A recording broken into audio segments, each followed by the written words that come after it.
bait suci. Perkara ajaib pun terjadi, kuasa mujizat nyata, karena Roh Allah sedang bekerja. Selamat pagi kekasih Yesus Kristus. Kami Majelis Jemaat GKP Romangun dengan tim multimedia GKP Romangun mengucapkan Shalom Elohim untuk kita semuanya. Dimanapun Anda berada saat ini, apapun rencanamu, apapun yang kamu pikirkan, kami harap terlebih dahulu mari kita mempertajam telinga kita sebagai seorang murid di hadapan Tuhan. Karena kalau kita tidak dapat mempertajam telinga kita sebagai murid di hadapan Tuhan, nanti kita tidak dapat membedakan begitu banyak suara yang konferensi di dalam pikiran kita ini. Khususnya kita juga harus semakin memperbaiki pendengaran ini, karena sebentar lagi kita akan memasuki new normali atau kita akan meninggalkan PSBB. Tapi harapan kami, marilah etika yang sudah kita tanamkan selama musim pandemik ini, di mana kita akan semakin sering menggunakan masker, apalagi kalau keluar rumah, dan juga membiasakan diri menjaga jarak dimanapun kita berada, apalagi di dalam bis, di ruangan tertutup, kita harus menjaga jarak yang aman bagi sesama. Tapi ingat juga, jangan sampai ada ruang di antara kita dengan Tuhan, karena kita harus bersatu dengan Tuhan.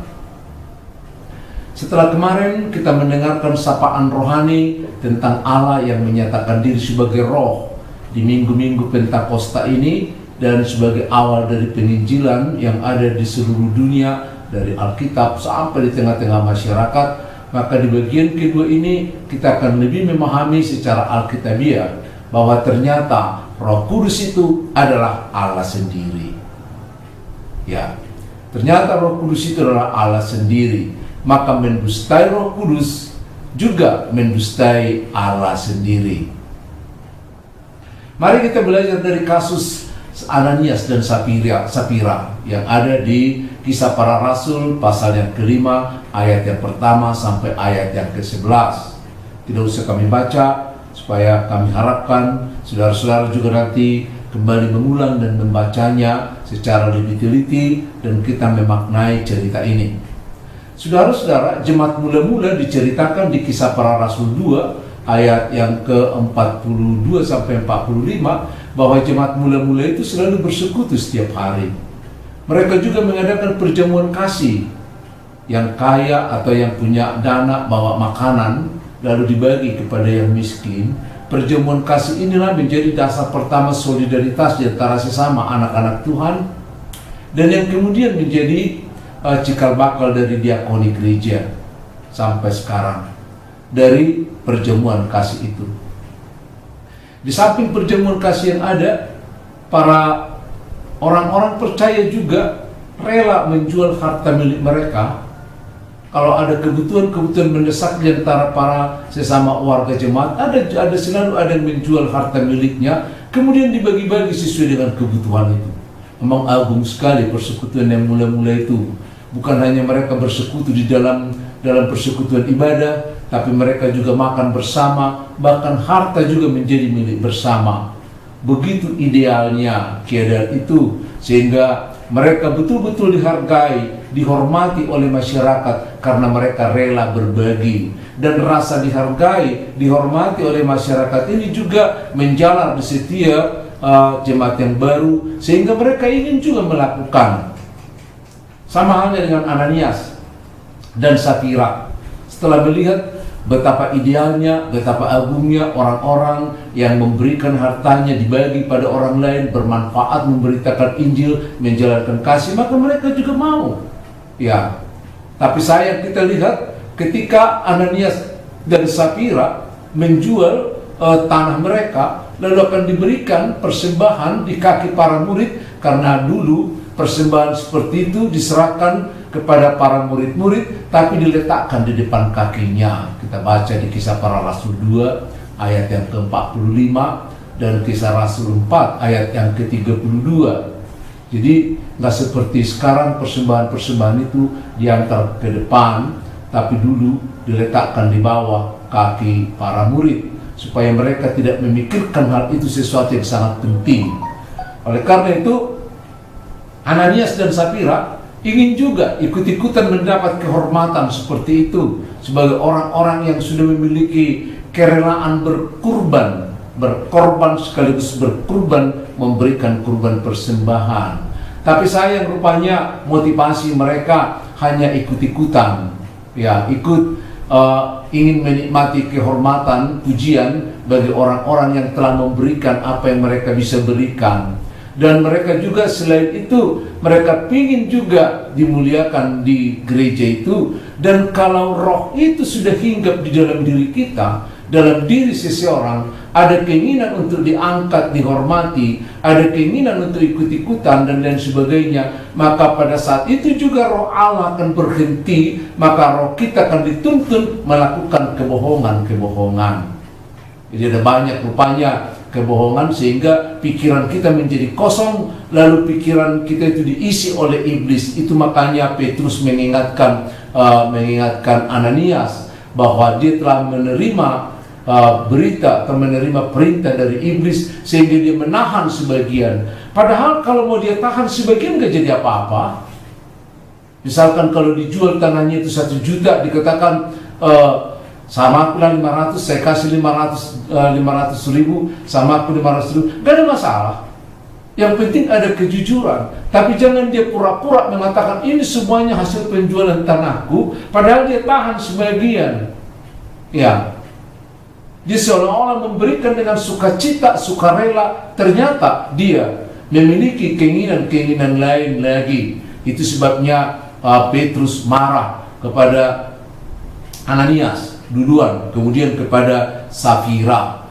Di ayat yang ketiga itulah kita lihat ada suatu pemahaman mengenai Roh Kudus. Kalau di ayat yang ketiga, Petrus menegur Ananias dengan mengatakan, mengapa hatimu dikuasai iblis sehingga engkau mendustai Roh Kudus? Ya, mengapa hatimu dikuasai iblis? Jadi kalau hati kita sudah dikuasai iblis, Allah juga akan, Roh Kudus juga akan kita dustai, maka dia akan sedih dalam diri kita. Di ayat yang keempat dikatakan, engkau bukan mendustai manusia, tetapi mendustai Allah. Coba perhatikan pergeseran kata itu. Di ayat yang ketiga dikatakan, sehingga engkau mendustai Roh Kudus. Di ayat yang keempat, tetapi engkau mendustai Allah. Maka di sini kan kita lihat tekanannya bahwa Roh Kudus itu adalah Allah sesuai dengan kesaksian Alkitab.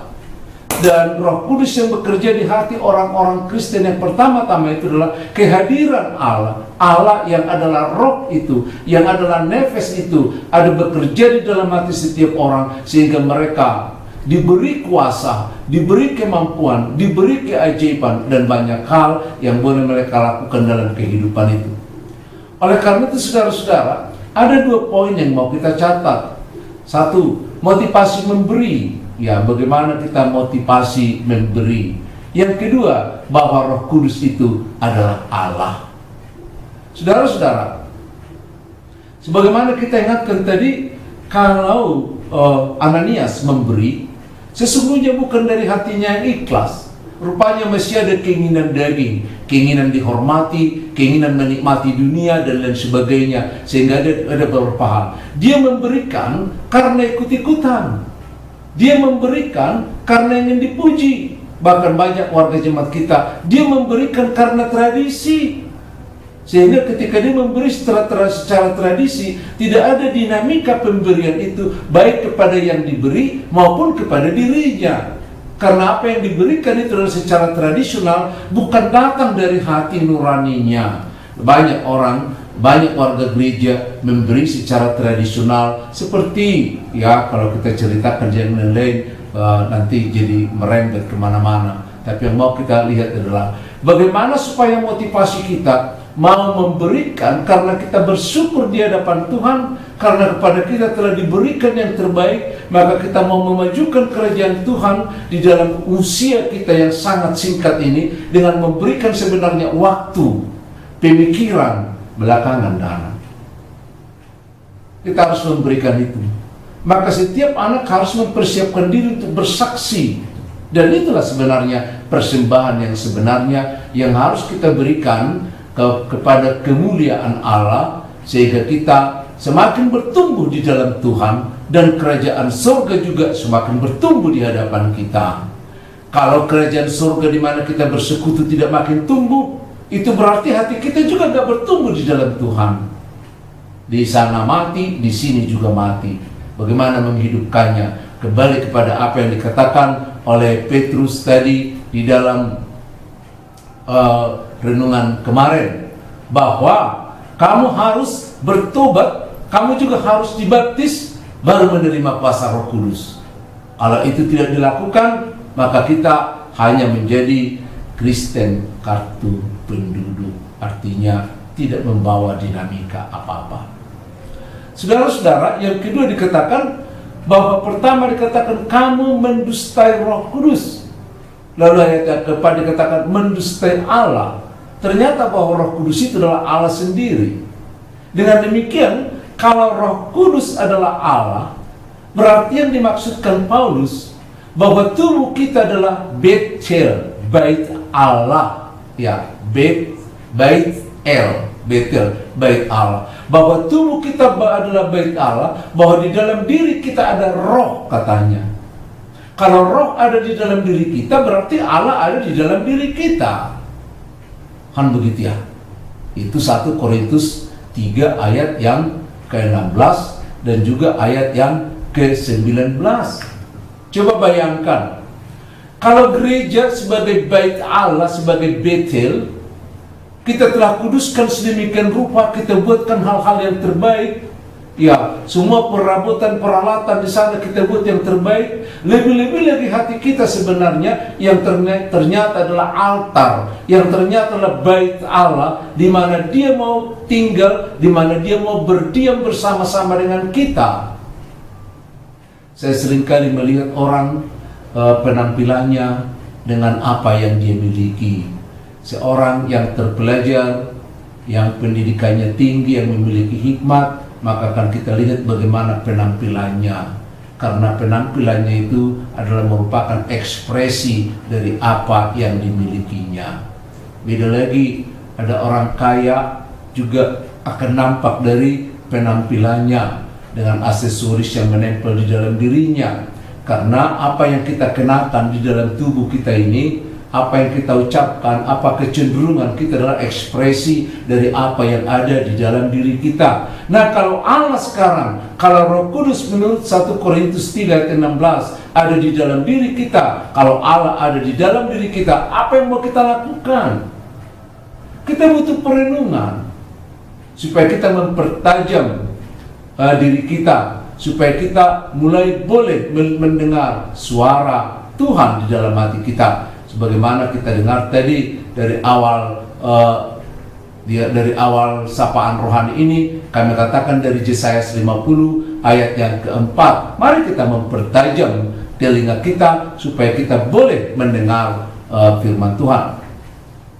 Saudara-saudara, kita harus mengakui bahwa di dalam diri kita tanpa perenungan ada begitu banyak suara-suara yang masuk.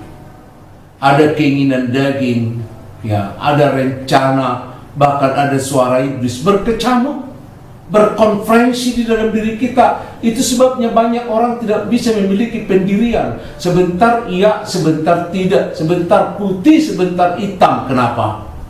Karena ada begitu banyak yang merenggut, yang merampok, yang membajak pikirannya di luar kehendak Tuhan. Oleh karena itu, kalau kita sedang berkecamuk niat, tarik-menarik dalam pikiran kita, antara kehormatan, antara keinginan, antara rencana kita dengan rencana Tuhan, maka satu hal yang harus kita lakukan adalah bagaimana berenung di hadapan Tuhan. Saya teringat dengan Yusuf, ketika dia juga ada di dalam pusaran tarik-menarik. Ketika dia mendengar kalau calon istrinya Maria ternyata telah hamil. Lalu dia mendengar berita yang tidak masuk akal, kalau Maria hamil adalah karena Roh Kudus, bukan karena laki-laki. Lalu bagaimana sikap sebagai seorang laki-laki yang tidak pernah melakukan hal-hal yang di luar etika, Ternyata dia harus berhadapan dengan seorang wanita yang sudah hamil dan akan menikahinya. Dia akan menjaga harga dirinya, kehormatannya, keluarganya.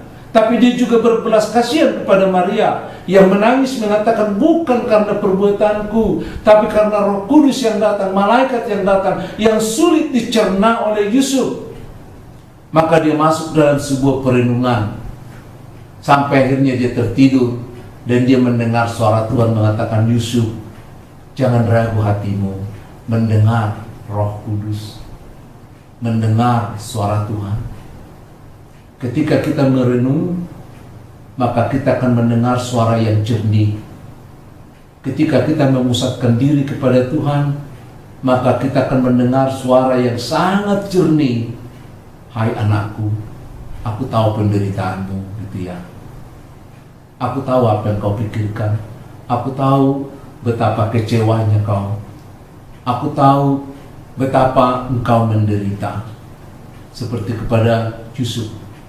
Aku tahu kau sedang bingung, tapi jangan kamu bimbang mengambil Maria sebagai istrimu, karena yang di dalam kandungannya itu adalah dari Roh Kudus. Maka ketika dia bangun di ayat yang ke-24, dia mengambil satu sikap yang betul-betul satu keputusan. Sekalipun orang lain melarang dia, sekalipun orang lain akan mencaci dia, karena dia sudah mendengar suara Tuhan, dia menjadi Yusuf yang sangat radikal dalam keputusannya. Dia ambil Maria, dia bawa berjalan, tidak tinggal di kampungnya, dia bawa ke kota Daud. Mereka mengembara sampai anak itu lahir. Ya, saudara-saudara, kalau di dalam tubuh kita adalah Roh Allah, kalau tubuh kita ini adalah bait Allah, di dalam Lukas 19 ayat 46 dikatakan, ada tertulis, rumahku adalah rumah doa. Oleh karena itu saudara, kalau Allah ada di dalam batin kita ini sekarang, kalau Allah bersemayam di dalam diri kita, tidak ada cara lain. Mari kita membuat diri kita menjadi rumah doa, agar setiap bangsa, setiap orang, setiap situasi dapat kita jumpai, dapat kita damaikan, dapat kita bawa di dalam Tuhan, karena Roh Allah adalah Allah sendiri yang berdiam di dalam kita. Shalom. Roh Kudus hadir di sini, mengalir di bait suci. Perkara ajaib pun terjadi, kuasa mujizat nyata, karena Roh Allah sedang bekerja. Tiada yang mustahil dan tiada yang sukar bila Roh Allah turut bekerja. Tiada yang mustahil bagi orang percaya, karena Roh Allah turut bekerja di antara kita.